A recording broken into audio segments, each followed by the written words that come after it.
Welcome everyone, and thank you so much for the speakers who join us today, Professor Can Yen and Professor Rada Mihalcea. We're going to talk about advice you have for navigating a PhD transfer and any difficulties with advisors and between the PhD students and their advisors. I'm sure many of us were having that, so it's really good to hear your thoughts and any advice you have. Also, we have a Slido link where everyone is welcome to ask their question there and also vote the best questions because we're going to read those questions in order. So the most popular questions first. And we put the Slido link in the chat right now. So yeah, feel free to ask questions there. And until then, if the speakers have any thoughts or anything they want to introduce about themselves and any advice you have, just firsthand experience. Maybe who wants to start first? Maybe Rada. Sure. Well, thanks for hosting this, and so thanks for the introduction. I've been a professor for 20 plus years, so I think I've seen quite a bit along these years. I think I've been quite fortunate not to have had major challenges, but I've been exposed maybe sometimes secondhand or thirdhand to situations where change of advisor was needed. I also had students over time who decided to change advisor. So I think any advice I have is with that in mind, that my experience is primarily having witnessed situations. And I think to formulate just some high-level thought, and maybe it would be best to answer questions that people have. I think there are multiple stages. First is trying to see if there is a good resolution to that. I mean, there are challenges all the time. I think it's just common to human nature to not agree on things, which sometimes just makes things fun. But when it gets to the point where you feel it's a challenge, I think trying to have an open conversation, which sometimes can be hard because of the power dynamics. So if we talk about a student and a professor, then if the student perceives that as a challenge, it may be hard to bring it up. So trying to find a way to do that may be difficult in itself, but I think that will be the first step, to try to have an open conversation about what goes well, what doesn't go well, what are the things that could be changed. Usually I've seen that leading to better solutions. Sometimes people just don't realize that something is not going quite right. And so that can in itself be a solution. But if the question comes when things continue to happen, or maybe one of the parties doesn't realize there is a challenge, and then it might come to the point when a transfer is necessary. And even then, I really believe in transparency, especially if we talk about staying, say, in the same department. You don't want necessarily the new PhD advisor to be in disagreement with the former PhD advisor. Those things have to happen in a very transparent nature, acknowledging that, say, students are maybe there for 5 years, whereas faculty may be colleagues for tens of years, so they will want to maintain good relations. So, but keeping that in mind, you still want to find a solution. So I think speaking with all the parties, and what I've seen in general, that leads to a resolution. So there is a new advisor, the two advisors agree with each other, and sort of everyone lives happily ever after. That's the ideal setting. But I'll let Minyan say a few things, and then we can see what are specific questions which maybe go past what I've seen.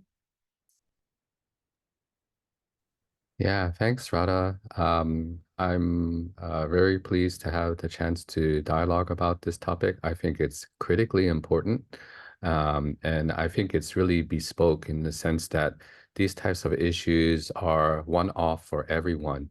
So I hope everyone on the call will have a chance to voice out your particular topic, and also take with quite a grains of salt answers to each individual one, because everything is a personalized situation, because we're dealing with people. We're not dealing with large language models where you can repeat, asking for prompts, right? So it's really important to understand your context. I support all of the things that Rada says. I've been a professor also for about 20 years in NUS. I did my PhD training in Columbia, which is much more of a Western style, under two advisors, Kathy McEwen and Judith Clavins, both really, really influential women advisors. So I really appreciate that. And you do see a lot of different power dynamics, like Rada said, with different people. And I think the important thing is, for a lot of bases, just like Rada said, it's about transparency and trust. I think trust is really, really important in an advisor-advisee scenario.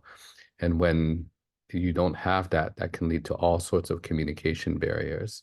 I will also reiterate what Rada said, which is that, PhD students are one stakeholder, but you also have to consider faculty that have, stakeholders within the faculty members. We don't want to create bad blood within the faculty. And sometimes that's a very important consideration that students may not have visibility on. And it's important to consider that and talk to other PhD students and other parties to get a more holistic sense of your particular situation. Again, that's only possible with trust, right? If you have trusted parties that you can talk with. So I think that's all that I want to say for an introduction. So let's go to Oana again. Do you want us to answer the particular questions, or how would you like to manage the session? Sure. So I can read the question out loud for you, and then you can answer them. For now, we don't have many questions, so we're waiting for more questions. And also, don't forget to vote. Okay, now I see the first vote. So yeah, that's great. And then maybe for now, if you have one or two people can answer one question, I think we have enough time. But once questions get we have more questions, then maybe one person per question. So we can be flexible with that, and I'll let you know. Okay, I'll read the most popular question for now. It's how should students handle changing advisors, especially when they are transferring schools? Like, is that appropriate to write in the CV? So maybe I'll start. I think it's not that important to write in a CV unless there are extenuating circumstances that help, that you think are important to explain. I think it's often the case that your PhD journey has bumps along the road. I mean, it's one of those times in your life where lots of things are changing. You can be moving countries, you can be changing partners. Changing advisors is lower down on that list in some ways. I think when students want to handle changing advisors when transferring schools, it's important to get a good handshake across institutions, and making sure that administrators on both sides know how to close that loop. Otherwise, it can get you might have extenuating issues that haven't been closed from your transferred institution. So that's one part that I think you need to negotiate well. But I'm a little bit curious about exactly which part of this issue are you talking about? Are we talking about mismatching advisors, or just a transfer across institutions from a logistic point? So I'll stop there and let Rada go. So maybe I could put, and just to respect, if people want to keep this anonymous, they could maybe, because I was a little unclear on the question itself, so that it could be posted again as a question and we can take it there. So keeping the anonymous spirit, if that's preferred. My understanding of the question, and that's pronoun resolution at work, It's Right. when they are changing when they are changing institutions. So my understanding was that the advisors are changing institutions. So the student stays, advisor changes. And so you need to change advisor because you kind of are advisor less because of, that's my understanding. So I'll answer that part. And in the meantime, if the person who asked wants to clarify, I think that we can take that clarification. So I think when an advisor is moving away, that obviously it's outside the student's decision or will. There are multiple situations, which also depends a little bit on the pragmatical setup of the school. Some would allow an advisor, like a professor, moving to keep a visiting position for as long as necessary, so they could keep advising the students. And they may need to have a co-advisor on site. That's, for instance, the case at Michigan, but other schools might have different policies. So if you really have to change because you are left without an advisor, say there is no such thing, they cannot stay with an adjunct position or visiting position, your former advisor, say you need to change. I think ideally the former advisor, knowing they are moving, they should try to find the best setting for the students they leave behind. So that it would be a situation where you can actually speak with your advisor and say, what do you think would be best? How about this person? How about that person? The advisor actually speaks with faculty blah and say, well, can you take this student on? And I'm willing to help from, so they can make an arrangement all together. And that's the ideal setting. If that's not the case, then I think the student can explain that to the faculty who are at their current institution, and try to find someone with a good match. You can actually mention you don't have to mention it. To Minyan's point, you don't have to mention that in the CV, but you could. I mean, you could possibly list 2 advisors, and that's fine. I think many people have 2 advisors, and that will be, I think it's just fair to list them both. You could only list the one you graduate with, which would be the second one, and that's fine too. You could also say first advisor, they left for institution X, second advisor who stay behind. So it could be explained in many different ways or not explained at all. Yeah, I'll just add to that to say that, I've seen cases where the students are very bitter, that their advisor didn't tell them until the last minute. And I want to reflect upon that from the faculty's point of view. Sometimes the faculty who's engineering to leave the school needs to keep people in the dark because the job offer is not cemented. And, there could be other faculty dynamics that the student's unaware of. So you may be informed pretty late about that, depending on how issues are with transparency about the transfer. So know that most advisors, of course, have their students' best interests in mind, and they will tell you and do the steps that Rada has said to try to engineer a good transfer. Sometimes faculty, when they transfer universities, have worked it in their package that they can bring students over. I think usually this is something that the advisor brings up with the student. Sometimes they can't transfer their entire student cohort, right? They can choose X of Y students to bring with them. And usually that's a bespoke conversation between the advisor and the student. Are you willing to come with me? Or maybe that option's not even available to you as a student, because your advisor has already decided which students of hers or his that he's taking over. Yeah. And I see there was a clarification that came in, like for instance, if a job recruiter would specifically understand there is this change and they would see the lack of a recommendation letter from the first advisor as a negative signal. And I think in that case, one can actually explain what happened in the sense of the first advisor leaving. The current advisor is the one who knows best about your work. So that's why you would have that letter as opposed to the first advisor. It also depends how long you work with each person. So it depends on the situation. But I think this is something that does happen. People do move. And it's perfect. It should be perfectly understandable. So a recruiter should not judge you for not having a letter from someone who decided to move. because that's what they wanted.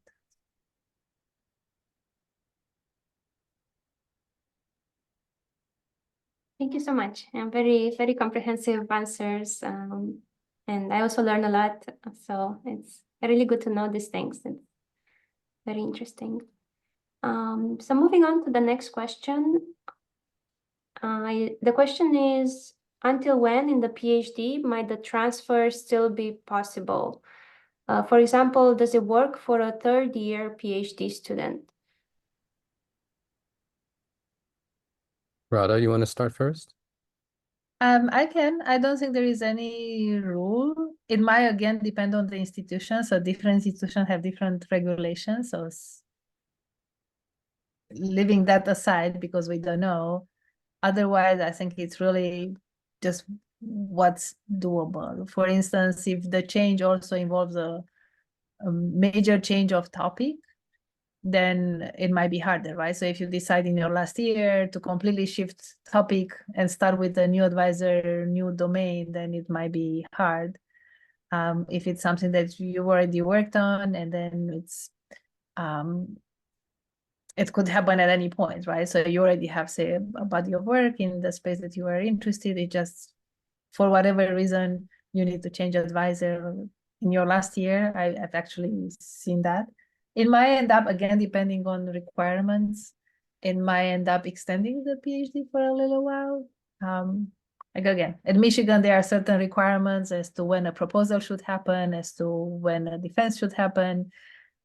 If those didn't happen with the first advisor, then it might end up taking a little longer. So, but otherwise, from what I know, there is no strict rule. It could happen at any point. Yeah, so I'll build on Rada's point. I'd say it happens at every part of the cycle, because just related to the first question about transfer, we do have faculty that leave when students are in their final year, and then they have to broker a transfer. So there's an optimal time for transfer, which is during the early years, but to say that when is a specific cutoff line, there's none. I think it really depends on the situation. Like Rada said, there are all of those variables that I'm sure all of you have considered, you know, whether there's a huge change in topic, whether your destination and source advisor are on good terms or have similar personality that can also affect the transfer timing, right? So those are very important variables to consider. I think in general, I see a lot of cases where because the communication wasn't that good to start with and expectations on both sides are not met, you know, people get into a strained relationship and you're not sure whether you can continue or not. So I think to decide when it's appropriate, it's good to check with other trusted parties. Like you might check with other PhD students within your cohort under the same advisor, as well as your destination advisor, if that's appropriate and you can engineer that, to check on how their situation is progressing, right? Again, as long as there is trust and confidentiality obeyed, then it's easier to get some normative feeling about this. Another thing that you might consider is talking to your graduate office. You know, usually the person in charge, in our case, it's a vice dean, okay, in charge of graduate studies, has to navigate a lot of these transfers. Like they handle at least a couple per year in my case. So they have a lot of stories, right? And of course, they anonymize these stories, but then they can give you some type of background. Oh, yeah, I've seen cases like yours over the last 5 years, and this is the outcomes that happen. And using that information can better help you like contextualize what it might be like, right? So, I mean, that's why you're on this call in the first place, is you're trying to get advice from people who have seen these cases. But in your own institution, your own policies, just like Rada said, are really important, right? There might be expectations that your funding might be cut off if you don't finish things within a certain timeline, and that's differed per institution. So you do want to check with your vice dean or head of graduate studies, whichever unit does this, to be able to check on what are the expectations, what are the guarantees that you have. In certain cases, when you change advisors, a school might say, okay, well, you get an extra year of fee waiver or something like that, that we can apply for you. Okay, in certain cases, that might not be available.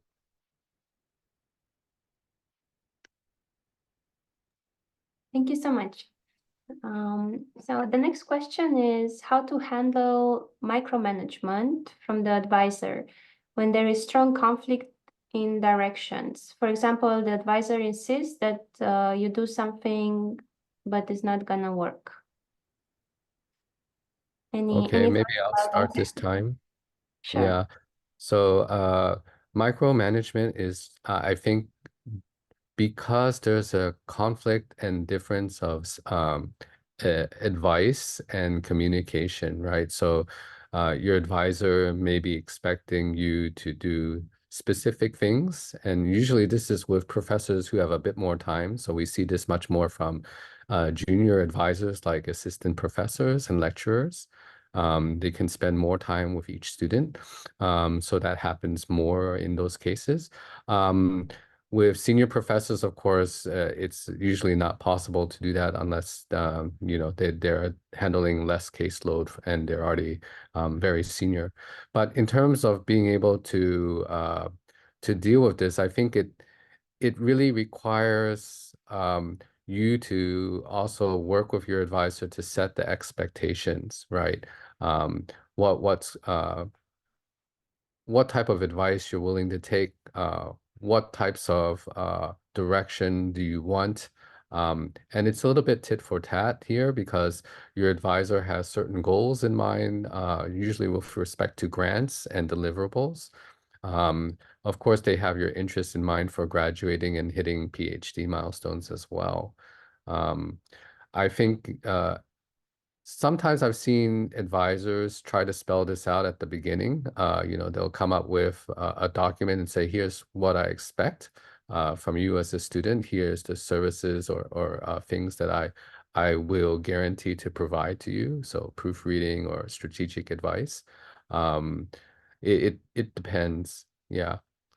So I can elaborate a little bit more, but I'll let Rada take her turn. So I think it could be sometimes be a difference in style. It could be, as Minian said, sometimes difference in expectations, and there are indeed things on the advisor side that sometimes they may not be known to the student. Like, for instance, a grant that funds the research assistantship for the student has certain requirements and they just need to be fulfilled.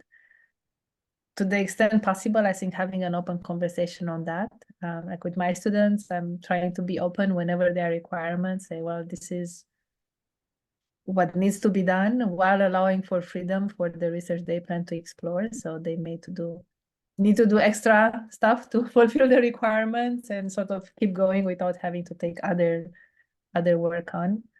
I think also there is some time, and that's why having an open conversation, if it keeps coming up as an issue, so it might be a one-off, I don't know, even two-off, and you say, well, it happened, it's fine. But if it's coming up as an issue, having a conversation about that, sort of sitting on the other side, it could also be, for instance, I've seen students who keep exploring new things and don't persist on something, for instance. And that's when I feel, as an advisor, I have the role to keep people on track so they can actually complete an idea and maybe submit to a publication and make progress, as opposed to sort of jumping from idea to idea. I could see, in light of this question, how that could come up as micromanagement, because I say, well, let's keep going back to what we did before.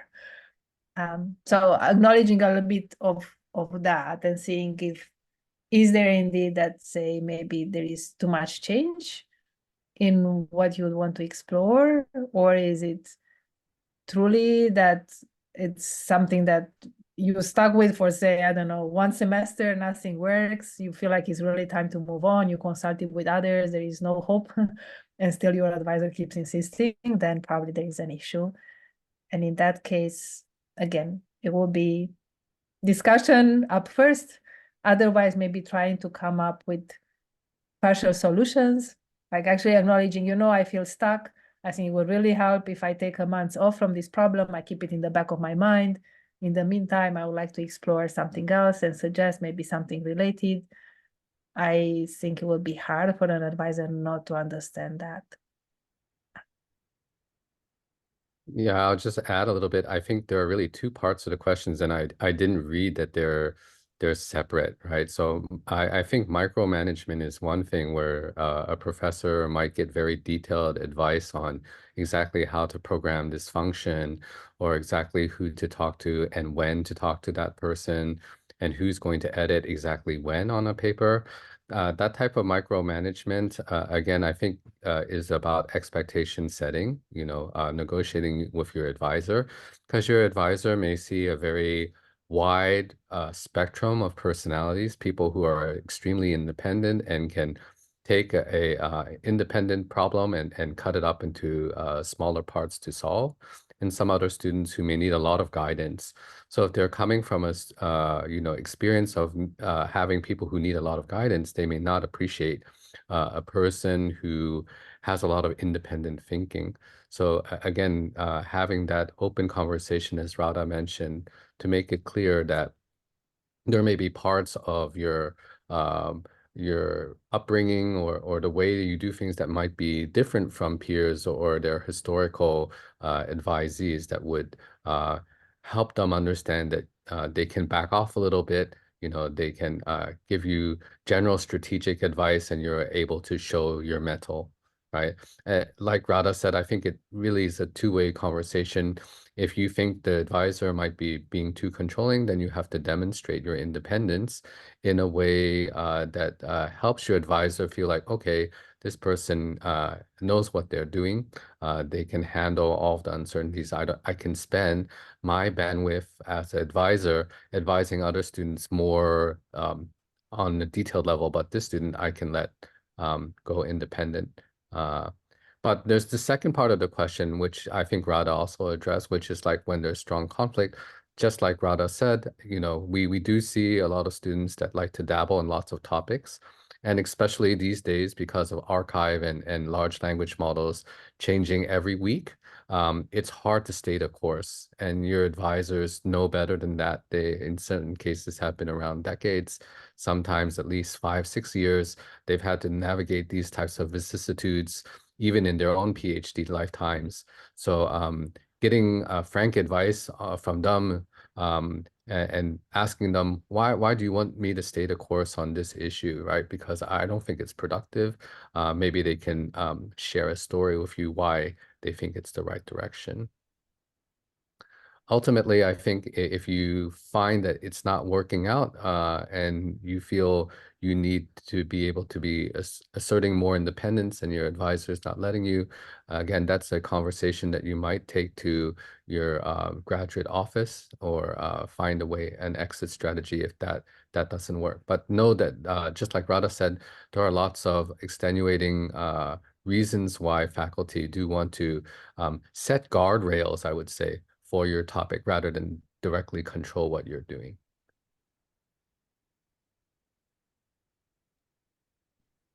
Thank you so much. Yeah, I agree. Yeah, communication is really important. And yeah, also regarding the second part of the question, that maybe the advisor insists that you do something that is not going to work. Maybe it's good to try to demonstrate that in a way, like why you think it's not going to work. Again, like I think being honest and open, communicating with each other. Sure. Okay, moving on I really have one example, just just to support, sure. and I'll stop there. So there was one situation in previous years when there was a topic that I think a student I was working with felt that there was no hope there, and I insisted. So I was the advisor, sort of insisting, no, let's keep going. I mean, you worked on this for so long. I think there is value, and let's do it. So eventually, it did turn out into a good paper. It was also like a nomination for best paper. So it was actually work that others recognize as being good. I think it's more like sometimes even losing trust in what you do. Maybe also, and I get that all the time, like boredom effect, like, okay, I've done this for so long, I'd rather look at something new. So it's hard sometimes, but recognizing also those. So is it micromanagement? Is it you wanting to move away from that problem, which is fine. I think working on two projects sometimes is a solution to that. Oana, Yeah. sorry, I interrupted, so we can move on to that. I like the example. Yeah, that's Yeah, great let to me have. build on that for a second also, which is that, yeah, doing a side project might be something you can do even through mentorship as a PhD student. So I think in a lot of institutions, we have undergraduates that do research as well, or you might have collaborators elsewhere that you can engineer. And so when you have an idea and you have a side project in mind, it may be that you're better delegating that to somebody else to do, and then you're watching as your advisor does to you in the wings to see how things progress. So I do tell my students, if you have productive things that you might want to do, why don't you propose a side project that an undergraduate can do? So if you have a department where undergraduate research is possible, you could say, you know, I had this idea. I don't have the time to do it, but I've got great ideas for it. Can I propose this as a project for an undergraduate or for a collaborator to do with me? I'll just be, you know, thinking about it. And if it turns out to be really productive, you know, and you're willing to let me switch, then I'm going to take this topic on, okay, as my thesis topic. Thank you. Yeah, I agree. Having multiple projects at the same time is really useful and more enjoyable. Yeah. Okay, I'll read the next question. Very voted. How to explain the PhD transfer to people that know you and know your previous or new advisors, as academia is small?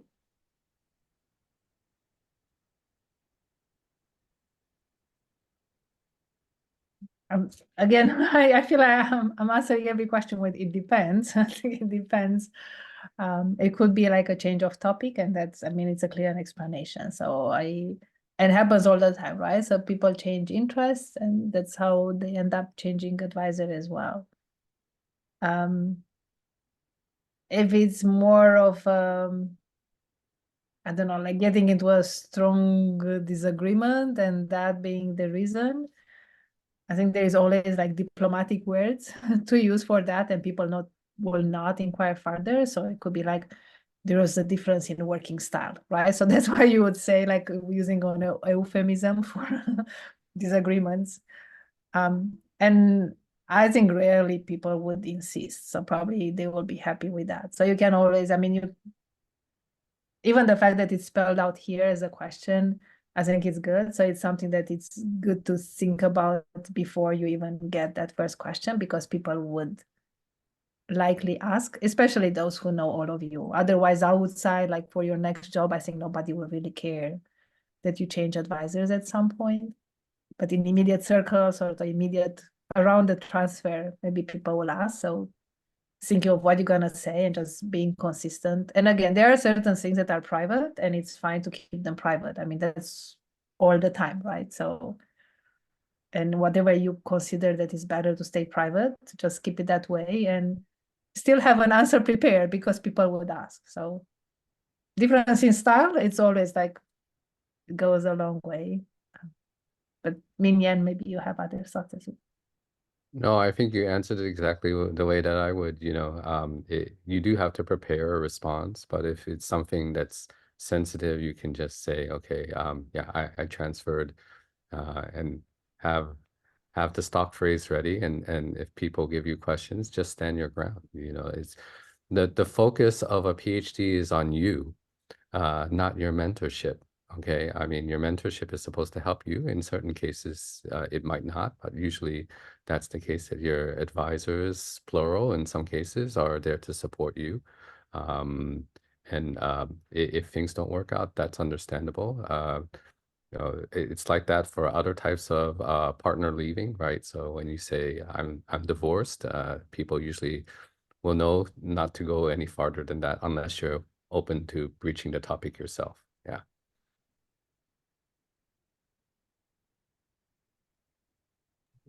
Thank you so much. And the last question for now, also feel free to add more questions to the Slido link. Otherwise, we can start asking questions or talk more about our experience. So the question is how to determine the mismatch, or when the mismatch is not addressable and transfer is a have-to-do thing. So maybe I'll start first. Like I said earlier, there are certain deliverables that professors usually have to do with respect to PhD fundings in, let's say, the EU, UK, or US. So they have a grant specifically to carry out certain types of research. And so sometimes that ends up with a conflict because you may have agreed to do certain types of research at the beginning, but then those things don't flourish. But your advisor needs to be able to have the deliverable on a certain area. So those parts are really important because your scholarship or your bursary or whatever source of funding is conditional on you and your advisor working out and delivering certain technologies. So in certain cases, like we said earlier, you may decide that, it's not really your cup of tea or your cup of coffee or whatever cup of caffeine you have, but you are obligated to do that. So as we've said earlier, it's good to form side projects, right? So you have to keep your foot squarely in the space where you need to, because that's obligated by the grant.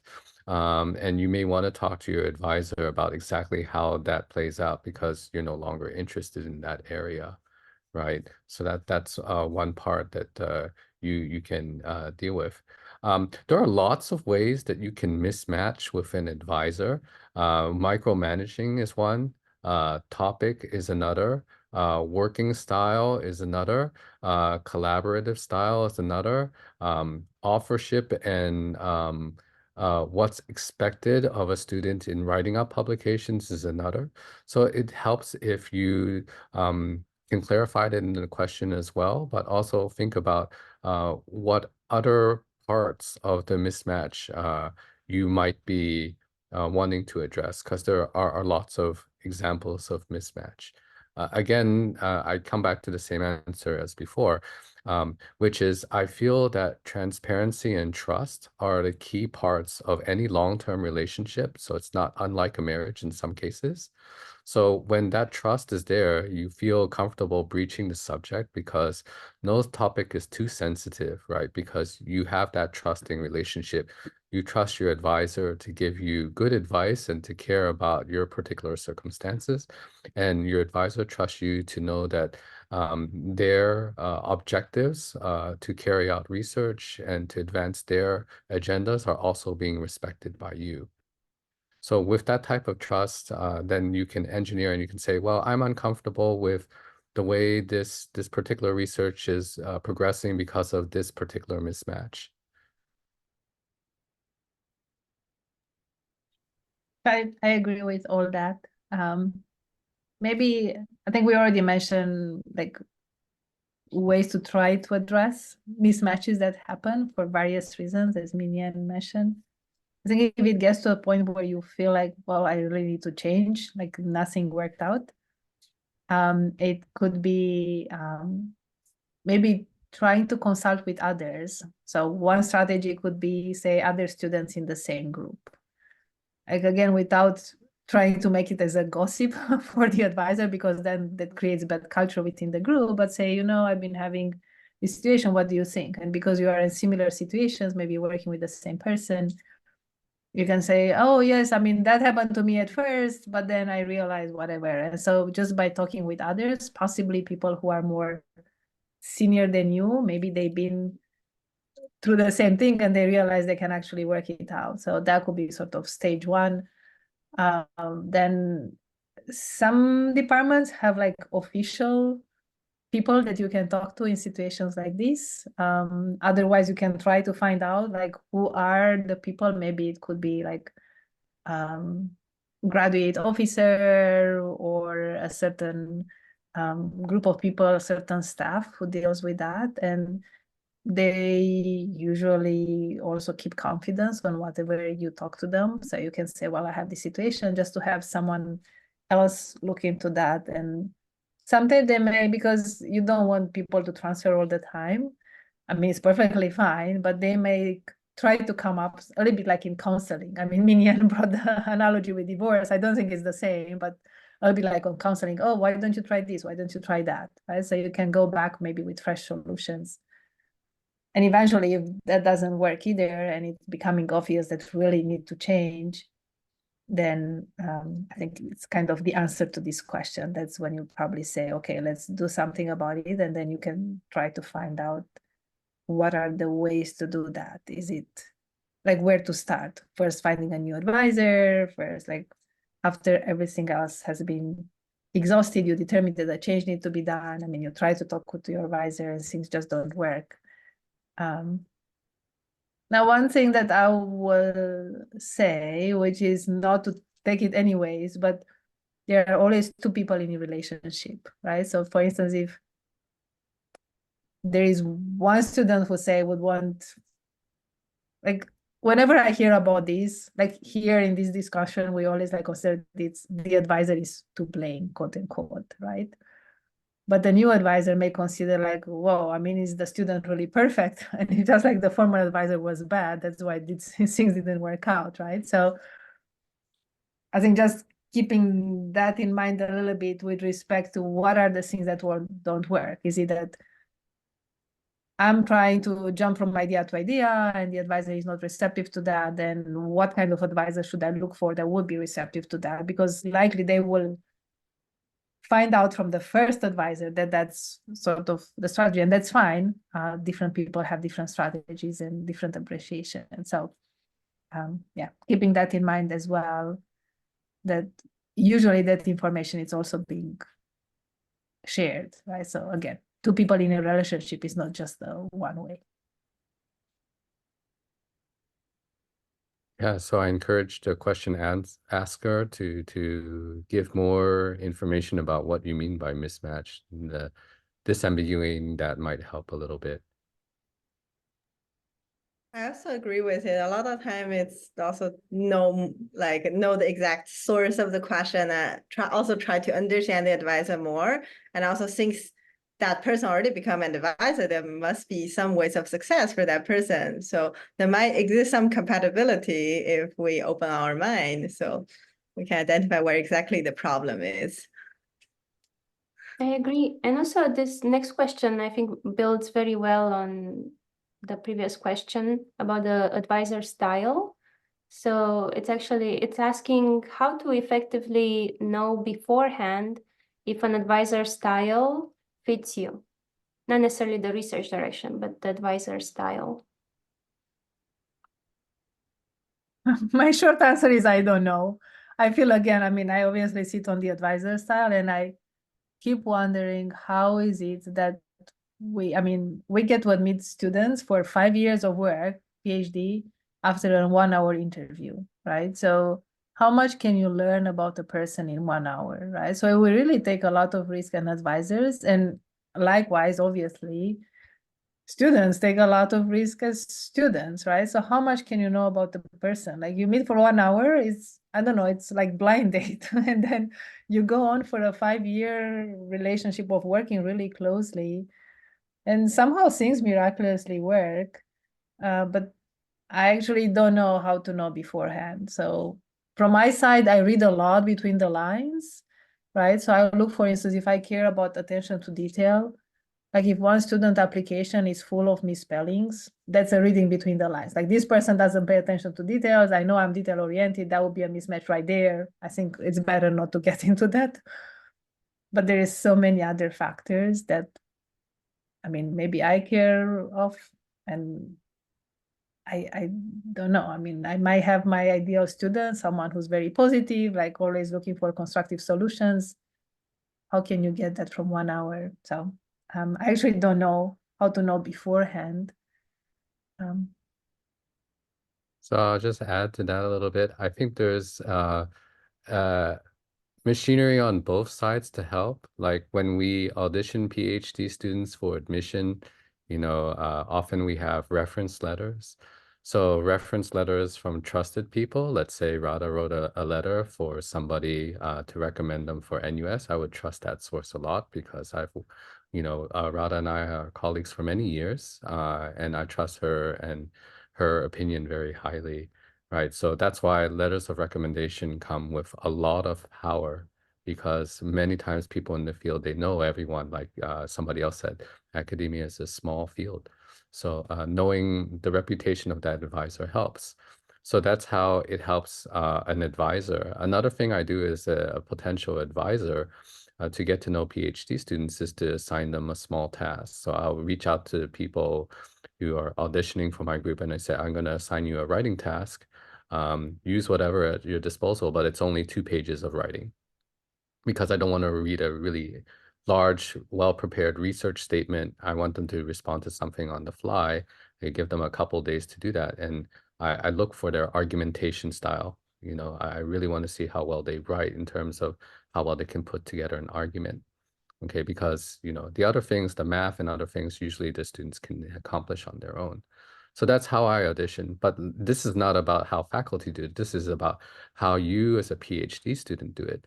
So there's other things that you can do, right? So I always tell our students, you know, you should do window shopping, you know, talk with as many advisors as you can in an institution before you decide. Because even for final year undergraduate students, I have to carry out a briefing to these students. And I say, you must at least talk with at least 2 to 3 advisors, best 5 to 6, okay? Because everyone has different working styles. You're basically going into mini companies of their own, right? So each one has its own working style and structure.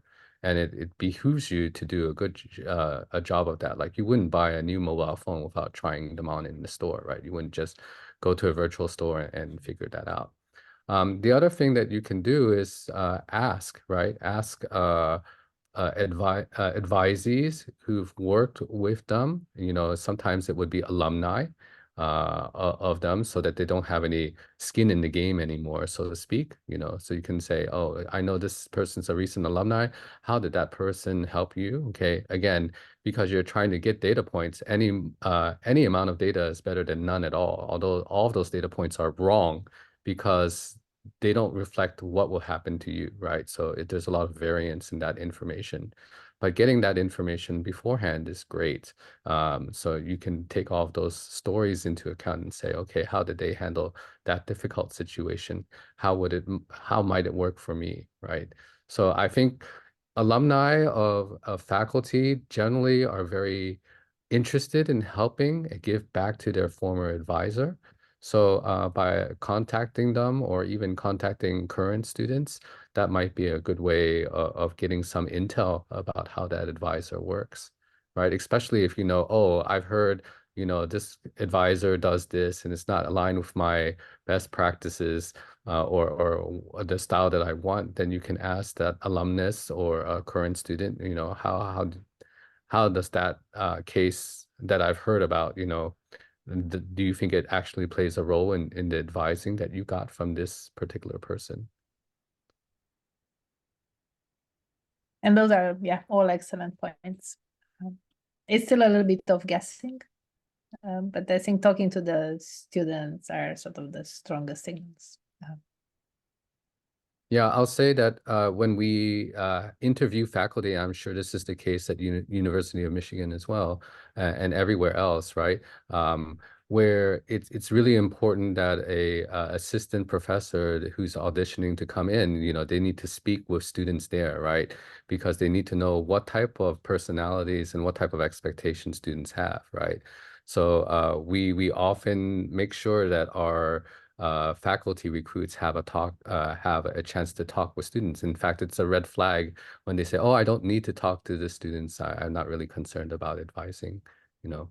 So that auditioning, I think, is really important, even for your advisors, right? When they're moving institutions, they also need to know what are the expectations of their students, potential students. Also, thank you so much. Also, to add a bit on that, I think it also helps from the student's perspective to know themselves better, like their own style. So when they ask about their potential advisor style, they can see if it's a match or not. So also think about that. Yeah, let's see. We had another question, but you kind of addressed it in this question, like from the opposite perspective, how advisors determine whether the student style would match you or the lab during the PhD admission. If you have anything to add to that.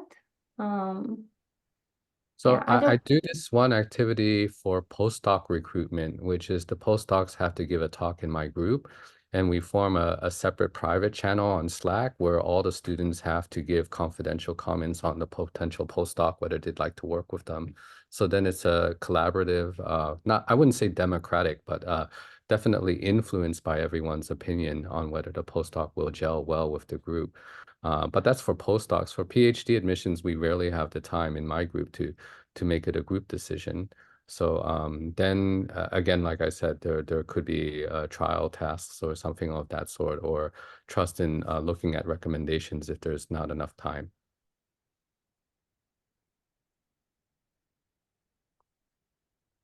And I think it also depends on what one person selects for. So I very much select for values, and I don't know, some people would call them professional skills.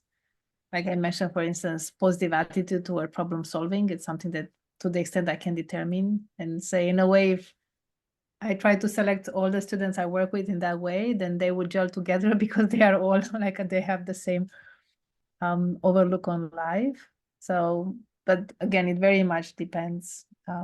So in a way, I also encourage for incoming students to meet with multiple students in the lab. So it's more from the other side, like, so they can also witness how students get along, which is something that would matter. Like, would they get along with them as a group, as opposed to just one individual at a time? It might be different. Yeah, I strongly echo with that point. Like instead of like each PhD student directly connect with professor as the only connection, like the PhD to PhD or junior PhD to senior, either PhD or postdoc, that connection will also keep your journey healthier. Because these people can help you out if you are trapped in a certain scenario and so on. Oh, that brings up a really good point Zhijing brought up. Like, there's a practice in my group where, because I'm quite busy, I only see my students every 2 or 3 weeks, that I ask my students to sit on each other's meetings, right? So that they have some idea of the types of advice that I give to other students, and they can reflect about whether that advice would be good to you, but also to normalize like relations, because they see more than one case of advising. So they can say, oh, that what I faced as a student, and this other student also faced from Min. Okay, so it's not just me. It's not that he's singling me out to give this type of advice, right? So that's another way that a student can get these collaborative links, is because the advisor or you specifically engineered a chance to have more than one observation of how your advisor is advising.